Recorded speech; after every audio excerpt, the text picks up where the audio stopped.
right, well, thank you guys for joining us again for another Health Truth Life video. We're glad you're with us. We're going to go over something today, do a little current event. Some big news with Trump being...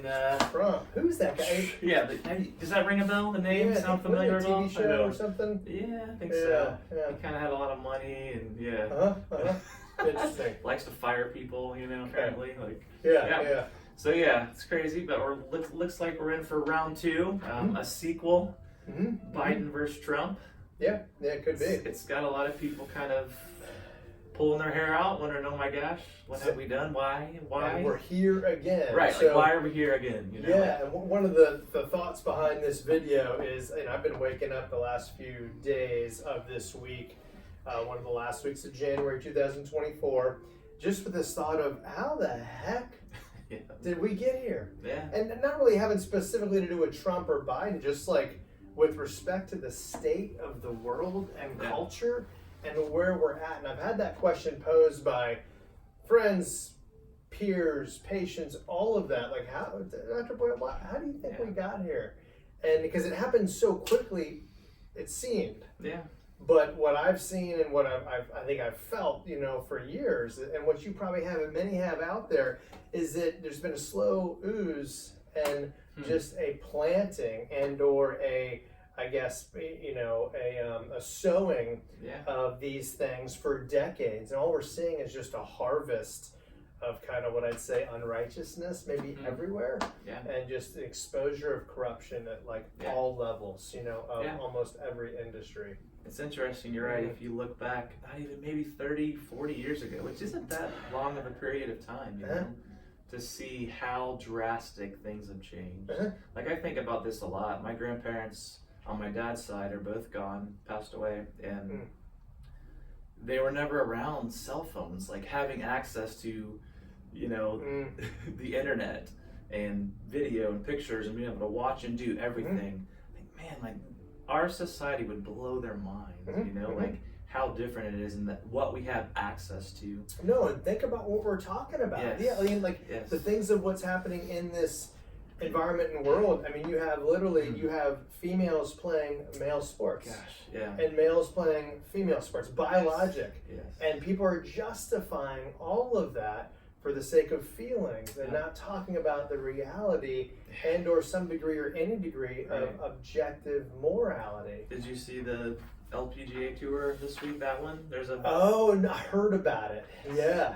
Describe it, what happens. So there's a male, a biological male, that is wanting to play, on the LPGA tour. And what blows my mind is that the people making the decisions are saying, yes, this is going to be good for us, good for the other women. That blows my mind.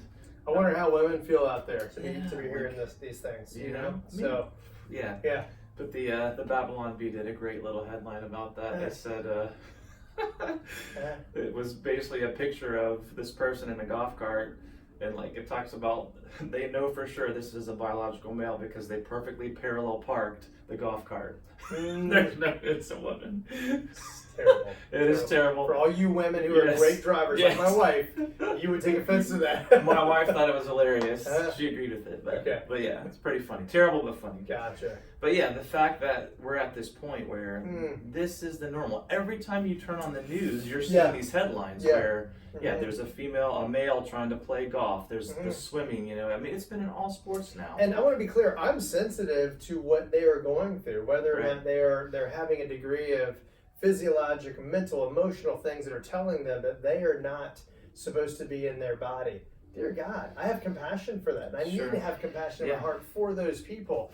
But it doesn't allow me to then go to the next step and say, well, let me allow for or justify them to, tell these young kids or tell other young kids that they have an option to transition their genitalia or their sexuality, their gender, which to me, again, this is kind of like one of those things where where is truth?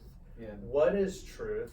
And are we going to play in this kind of fantasy world with respect to some of these things? And I think a lot of this also goes back to COVID. COVID, literally, what I think is kind of, it raped our minds. And whoever was perpetuating it, we found out just recently that they're well, we knew this, I knew this years ago, so did you and many others who have been involved in this movement, that there was no objective science behind the 6 feet distancing for COVID. Yeah. There was no objective scientific and Fauci rationale. Admitted that. Fauci This himself. is, and again, science, which is Dr. Fauci, Yeah. said he's the arbiter of truth, the self-proclaimed arbiter of truth. In truth, he's the one who's saying that 6 feet should be followed. But yet there was no really scientific rationale behind, or not scientific rationale, but scientific evidence to support that. Right. And so this is where, gosh, people don't trust these people giving these decisions. And that goes back to, again, individual liberty with respect to making decisions for yourself as a sovereign person, separate from the collective. And again, I kind of go back to what I've talked about, in previous videos. There's a tension between individual health and individual liberty and collective liberty and or public health. There's a tension there. Not always is what's good for the individual is good for the population, or vice versa. And that's where I believe you have to, in a republic, which the United States is founded on, you have to revert back to individual liberty first, because that's the foundation of this government, and that is the foundation of just overall truth, is that I don't tell you what to do, you don't tell me what to do. We follow our individual, I guess, in my respect, faith and that which comes from the fact that I've been made in the image of God, and so have you, so I don't violate your liberty with respect to that. I love that. So to kind of get back to how we originally started this, we're talking about you reap what you sow. So from Galatians 6:7, it says, "Do not be deceived. God cannot be mocked. A man reaps what he sows." And then verse 8 actually says, "Whoever sows to please their flesh, from their flesh will reap destruction. Whoever sows to please the Spirit, from the Spirit will reap eternal life." And it's so true. It goes back to, again, there's 3 questions. What am I putting in my mouth? What am I allowing in my mind? What am I doing with my body continually? And that is, and again, I think when you're sowing just to please your flesh, which is, can lead to gluttony, can lead to, adultery, can lead to, things that are carnal. It does lead to destruction of that which is above yourself, that spiritual calling, and that degree of peace that passes all understanding. You toil in this carnal nature, you will continue to toil, and you will destroy that which God has put in your heart. I think what we've seen from, like I was getting at with my grandparents and like generation before them, is they acknowledged God. They acknowledged, the majority of people back then in America were churchgoers and believed in God. And now you've seen this progression of it, just people leaving religion and leaving the thought of God, and we're becoming our own gods. People are wanting to become God themselves and make all of their decisions based on what they believe is best for everyone, And so if you take God out of it and you become God, that's when, man, you're going to have destruction, There's a survey taken in 2021 about the future of faith in America, and it revealed that 58%, so almost 60% of Gen Z disagrees that it is important for children to be brought up in a religion so that they can learn good values. So to me, that's really high, 60%. So they're saying basically they don't want to raise their kids around truth and around a religion where they can learn morals and values and good and bad, right and wrong. But what's sad to me is this is more on, I feel like, Gen Z's parents, Gen X and the millennials, not pointing them to that and not living that, there is a God, He does love us, He does have a plan. There is good and bad and right and wrong, and there are morals, and their parents, if their parents weren't raised in that way, obviously they can choose to reject what they were brought up in, which is probably part of it, but so I feel like kind of what we're saying is just, the turning of our backs on God and trying to do things ourselves, and we reap what we sow. If this is, what we want, this is what we get. And you think about what's been sowed into culture, a lot of that is in universities. So you've got universities that have completely shunned any discussion of that which would be outside of the physical. So a lot of colleges and universities are based on a concept of materialism and or humanism. So materialism means that all we've got is that which is flesh, Right. and or what we can touch, see, taste, the senses. Yeah. And so there's really no existential or spiritual component to anything else. And that's the materialist, kind of just disregards the concept of God or any theological component of morality, I guess I'd say. Right. And this has been, for decades that the universities are based on kind of that materialistic worldview.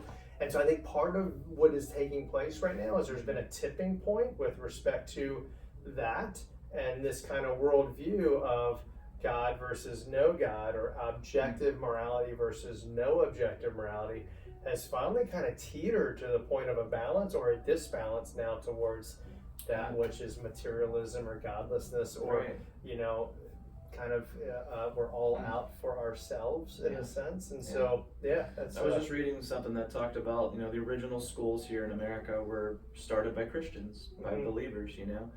They saw the benefits of giving people a good, loving education, including truth in it, And then there was a couple of atheists that saw there needed to be an alternative, in a different form. So then a bunch of these other schools kind of started from these two. They gave the men's names. I don't remember what they called the men's names. But it is interesting to see. And what we're talking about too, as you look back at the history of mankind, there's always cycles of this up and down. Like man turning their back on God, God calling man back, and then man's good for a while, and then they fall again. They worship other gods. I'm reading through Judges right now. This is a very good picture of this. Judges chapter 3, verses 5 through 8. And this is the Israelites kind of in this process of turning their backs on God. And it says, "Thus the children of Israel dwelt among the Canaanites, the Hittites, the Amorites, the Perizzites, the Hivites, and the Jebusites. And they took their daughters to be their wives, gave their daughters to their sons, and served their gods. So the children of Israel did evil in the sight of the Lord. They forgot the Lord their God and served the Baals and the Asherahs." So it's interesting to me that, this is a cycle of us choosing who we're going to worship, who's going to be our God, our cornerstone. We're going to talk about this in a second, because we can decide if the one true God is who we serve and who we bow to, or do we just live for the materialistic, our flesh? Are we going to be God? Are we going to be the ones we're serving and, wanting our flesh to be fulfilled? And so this has been the story of, ever since humanity was created, which makes us have to realize we've got to be mindful of this and answer this question. Who are we going to serve? Who is our cornerstone? Who do we depend on and believe in and trust? Yeah, great point.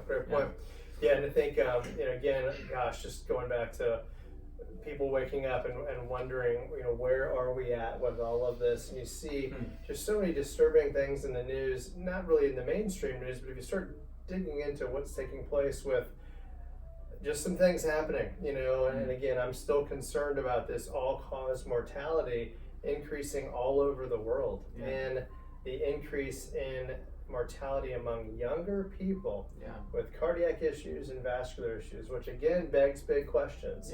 What is going on here? Right. Why don't you ask yourself these questions? What do you see going on around your area and amongst your friends and family?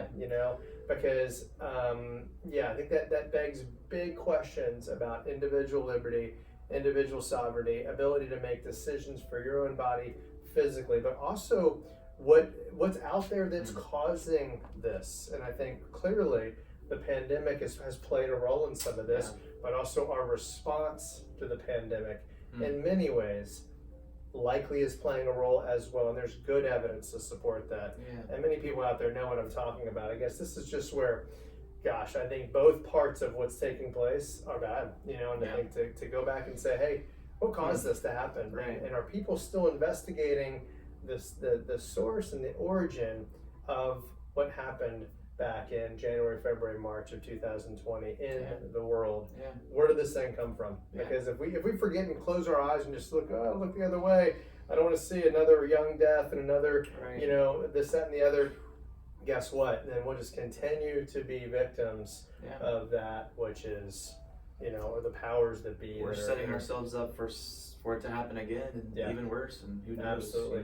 So it's ask questions. I love that. Absolutely. So action steps, right? So my wife woke up this morning with the song Cornerstone. Yep. Where and what and who is your cornerstone? Yeah. Is it shifting sands, and therefore there is no solid foundation underneath which you're building your life? Or is your life built on a rock? Yep. And that would be Christ. That's obviously the source of all truth, the source of all compassion, the source of love, joy, peace, patience, kindness, goodness, gentleness, faithfulness, and self-control.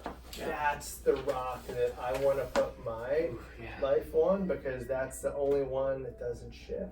Yeah. It doesn't shift. When the storms come, which they're going to come, we're all going to go through storms and trials, and it seems like there's going to be more frequent storms and trials and bigger storms and trials. Yeah, it's possible. But if you're founded on the rock, the firm foundation, you will not get swept away. But if you build your house on the sand, when the waters come and the floods release, that sand's going to wash out, and your foundation, you're gone.